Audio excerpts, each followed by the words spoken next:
Welcome back. అకాల మృత్యువు నుండి రక్షించి ప్రజలకు ముక్తినిచ్చేందుకు ఇటు అవంతి నగరంలో వెలిసింది మహాకాళి అమ్మవారు. ఈ అమ్మవారిని దర్శించుకున్న భక్తులు భయాల నుంచి విముక్తి పొందుతూ ఉంటారు.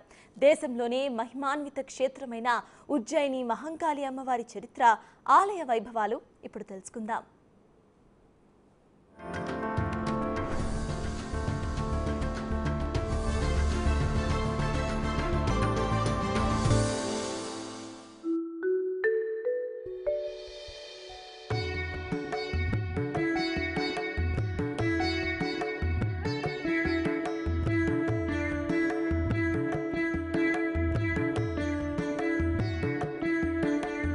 వైకుంఠంలో ఉన్న అమ్మవారు భక్తుల కోసం భూమిపై వెలసిన క్షేత్రమే మహారాష్ట్ర కొల్హాపూర్లోని శ్రీ మహాలక్ష్మి ఆలయం.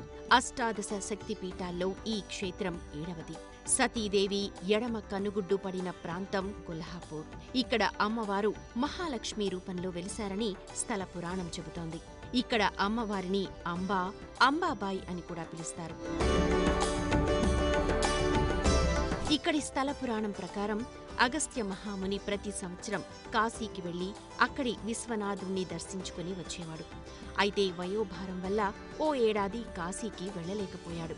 పరమశివ భక్తుడైన అగస్త్య మహాముని శివుణ్ణి ప్రార్థించగా ఆ భోళా శంకరుడు ప్రత్యక్షమవుతాడు. వయోభారం వల్ల కాశీకి రాలేకపోతున్నానని, తనకు ప్రత్యామ్నాయం చూపించాలని మహాముని శంకరుణ్ణి వేడుకుంటాడు. కాశీతో సమానమైన ప్రాశస్త్యం కలిగిన ప్రదేశం కొల్హాపూర్ అని, అక్కడ అమ్మవారు మహాలక్ష్మి రూపంలో కొలువై ఉన్నట్టు సాక్షాత్తు పరమశివుడు అగస్త్య మహామునికి చెబుతాడు. అమ్మవారిని దర్శించి పూజిస్తే కాశీలో విశ్వేశ్వరుడితో పాటు అన్నపూర్ణేశ్వరి అమ్మవారిని సందర్శించుకున్నంత పుణ్యమని వివరిస్తాడు.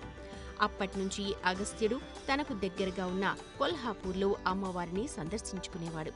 ఇప్పటికీ కూడా అగస్త్యుడు ప్రతి ఏడూ ఇక్కడికొచ్చి అమ్మవారిని సందర్శించుకుంటున్నట్లు స్థానికుల నమ్మకం.